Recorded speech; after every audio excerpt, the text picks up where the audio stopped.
Self-motivation from a kind place or from a critical place? Most of us, we are very, very good at self-motivating from a critical place. And we learn this from a very young age, where we practice tough love on ourselves. It feels like tough love, and I have nothing but bad things to say about tough love. I'm not a fan, but this is what we usually learn. And there's something that happens when we try to motivate ourselves from a critical place instead of from a compassionate and kind place. You see, it functions like this. If you have a set of coordinates, a coordinate system, I think I'm supposed to do it like this, and you have minus and you have plus. If you show up for yourself when the going gets tough, when it's difficult to get out of bed to do whatever it is that you wanted to do, if it's difficult in the evening to remember to do what it is that you wanted to do to change your life, to get to a place where you would like to go. If this proves difficult, who shows up? A critical voice, minus, shows up and tells you, well, why are you having a problem with this? Pull yourself together. Why are you not just doing it? Everybody else does it. What's wrong with you? You're so weak. You're so weak. You can't even do it. And you don't know what you really want. That's why you're not doing it. That's why you're hesitating. It can be any kind of thing. I know you recognize this. I know that this resonates with most of you. We all have that voice. That every time it gets hard, it tries to get us going through being very hard on us. Critical, demeaning, and the critical voice will say things to us that we ourselves would never say to another person. And it gets rather grim for most of us in periods of our lives. And the trouble here is that then you start out at the minus. That's why I'm trying to do this coordinate system. You start out in the minus. You're already in the minus because something is difficult, something is hard, something feels like you don't really know how to do it, you haven't got the energy to do it, whatever it is that's happening. So you're already a little bit in the minus of how you feel about yourself. And then the critical voice shows up and tells you that you're feeling like this because you're no good, because you're weak, because you can't do anything, you're incapable of important stuff in your life, you're stupid, you're whatever it is that it tells us.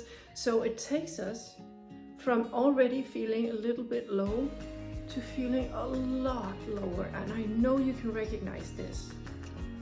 So what happens if we then start to cultivate? And the reason that I'm such a fan and such a supporter of cultivating a kind voice, a compassionate inner voice, is that when I'm feeling low, yesterday I was feeling low.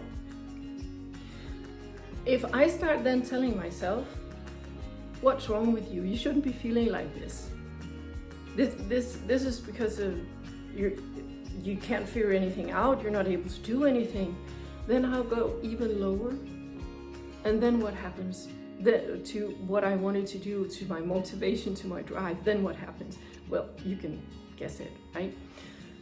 If I'm low like I was yesterday, and I tune into my compassionate voice that says, oh, I see that you are struggling with this. This is kind of hard for you. This is something that you really want. And right now you don't feel that you have the energy. You don't feel that you know how to go about it. You're a bit confused, and that makes you sad. And that is totally understandable. And you know what? Even though it's hard, I know you can do it. I believe in you. You've done so many things before that was difficult to do. I've seen you do it. I know you can. And if you just take it a little at a time, maybe you need a break today, that's fine. You know what? Tomorrow we'll pick it back up and take it a little bit at a time, and I'll be right here. I will not leave you. I will be rooting for you because I believe in you, and I wish for you to have everything that you want.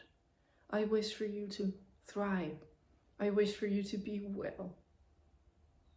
So I'm going to be here, and we will do this together. What does that make me feel like? Just imagine if I had a best friend, a protector, a very close connection that was whispering that in my ear.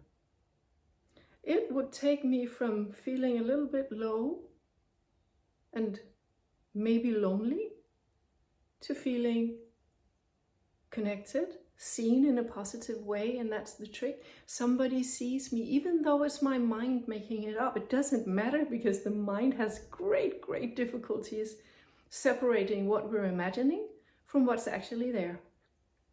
And the whole thought of compassionate voice, of kind inner voice, takes advantage of this effect in the brain.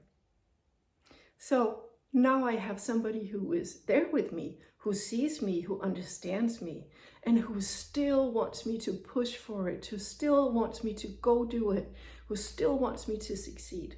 It's not a pillow to sleep on and just pretend that nothing is demanding that I do something. It is not that. It is still something that's rooting for me, supporting me, driving me forward, but with kindness. And that is the trick. So I suggest that you begin as fast as you possibly can to play around with what I just made an example. Play around with this. Play around with the thought of you having your very best friend and protector right there with you all the time. They know everything about you, and they love you and support you, and they are rooting for you all the way, always, because they only want good things for you. Just imagine what that would be like. So this is my second tip for keeping your New Year's resolution.